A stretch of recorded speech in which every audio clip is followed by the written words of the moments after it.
கால்பந்து, பூப்பந்து, செப்பத்தட்டோ போன்ற சில விளையாட்டுகள் எல்லாருக்குமே பொதுவா தெரியுங்க. இதை விளையாடுறதுனாலும் தொலைக்காட்சியில தொடர்ந்து பார்த்துட்டு வருவாங்க, அல்லது அதோடைய அடிப்படை விதிமுறை எல்லாருக்குமே ஒரு அளவு தெரியும். ஆனா இதற்கு மாறுபட்டு மலேசியாவில் ஐஸ் ஹாக்கி அப்படின்ற ஒரு விளையாட்டு இருக்கு.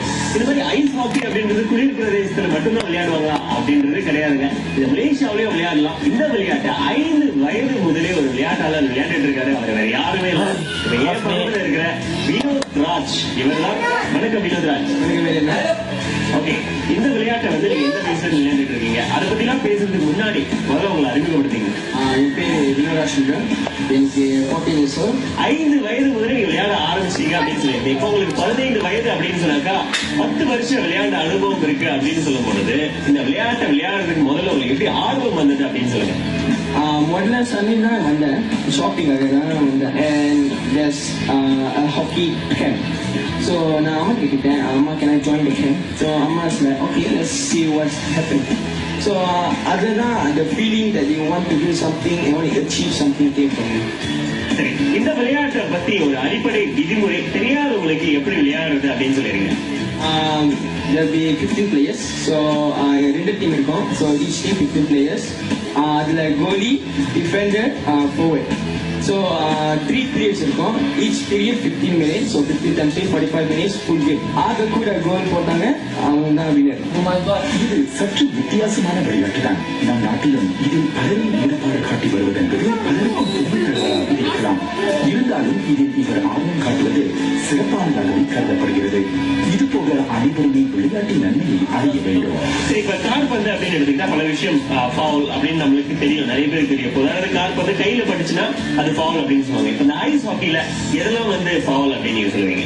ஐஸ் ஹாக்கில நிறைய ஃபவுல் இருக்கு. So one of the 3 major foul ட்ரிப்பிங்னா அந்த ஸ்டிக் ஹோல்ட் பண்ணி அவங்க ஸ்கேட்டை தரிக்கிறது. So that's another foul. அப்புறம் ரஃபினா பாடி கான்டாக்ட். ஸோ அந்த பாடி கான்டாக்ட் கிளீனாக இருக்கணும்.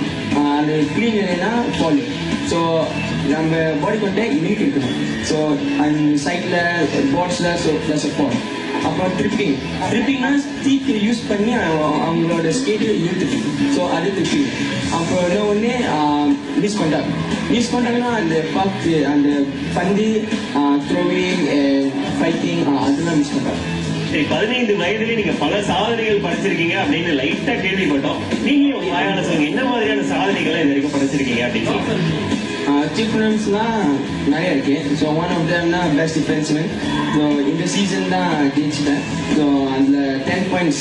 So best defenceman and 6th in the whole league. So அது ஒரு பெரிய விஷயம். And then most promising player அதில் 7 வயசு I got the award, so it's something extraordinary. And then we went to Philippines.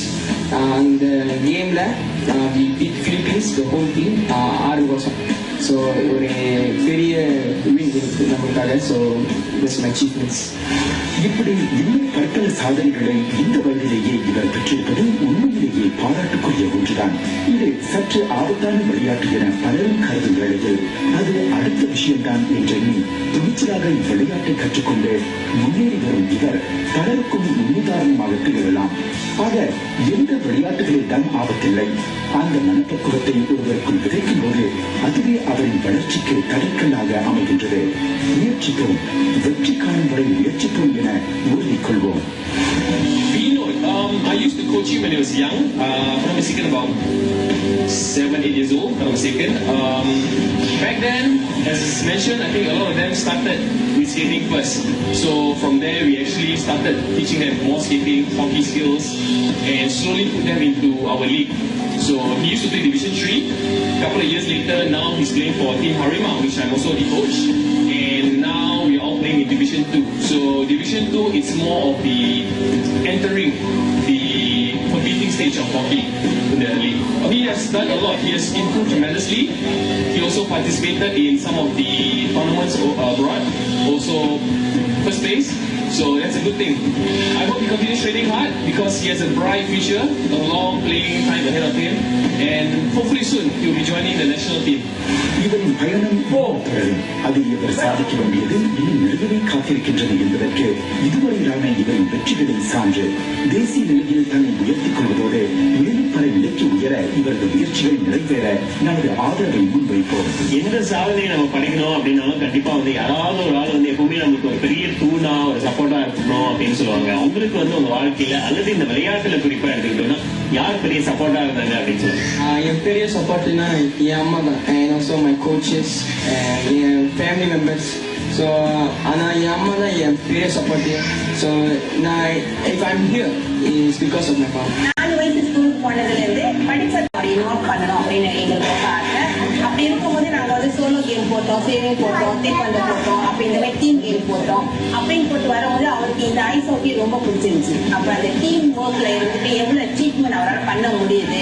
So அந்த மாதிரியே நாங்கள் அவரோட அந்த சேலஞ்சஸை பார்த்தோம், அந்த திறமைகளை பார்த்தோம். அப்போ அவர் படிப்புல when he was performing very well, எங்களுக்கு வேண்டியது படிப்பு. ஸோ அந்த படிப்புல அவர் பெர்ஃபார்ம் பண்ணதே அவர் give us a good result. அவரோட ஸ்போர்ட் ஆக்டிவிட்டிஸ்ல டிவி ஃபுல் சப்போர்ட். நாங்கள் அவரை கூட்டிட்டு வருது, அந்த ட்ரைனிங்க்கு கூட்டிட்டு வருது. இந்த மாதிரி சம்டைம் ட்ரைனிங் கிளாஸ் வந்துட்டு 9 மணிக்கு ராத்திரி இல்லை 10 மணிக்கு தான் ட்ரைனிங் ஆரம்பிப்பாங்க. அப்போ 1 மணிக்கு முடியும். அப்போ நாங்கள் அவரை கூட்டிட்டு போறது வர்றது, கூடிய இருந்து அவரோட பெர்ஃபார்மன்ஸை பார்க்கறது, வீட்டுக்கு போயிட்டு நீங்கள் டெல்லி எங்க உங்களோட தப்பு இருந்துச்சு ஏன்னோ அந்த கோச் சொல்லும் போது நீங்க எங்க லக்கிங் ஆகுங்க. அப்போ வியூஸும் கைடட் டீம். அப்போ நாங்கள் கூடிய இருந்து அவரை போயிட்டு வர்றதுனால அவரோட அச்சீவ்மெண்ட் எங்களால் கொஞ்சம் நல்லா கூட சப்போர்ட்டிவா இருக்க முடியும்.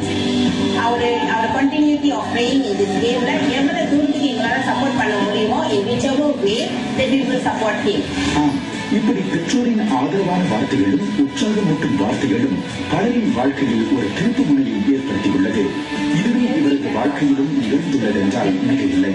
என்னதான் நாம் சுடர் விளக்காக பிரகாசித்தாலும் நம்மை தூண்டிவிட ஒருவர் இருந்தால் அதுவே மாபெரும் ஒழுக்கி விட்டது என்பது உண்மை.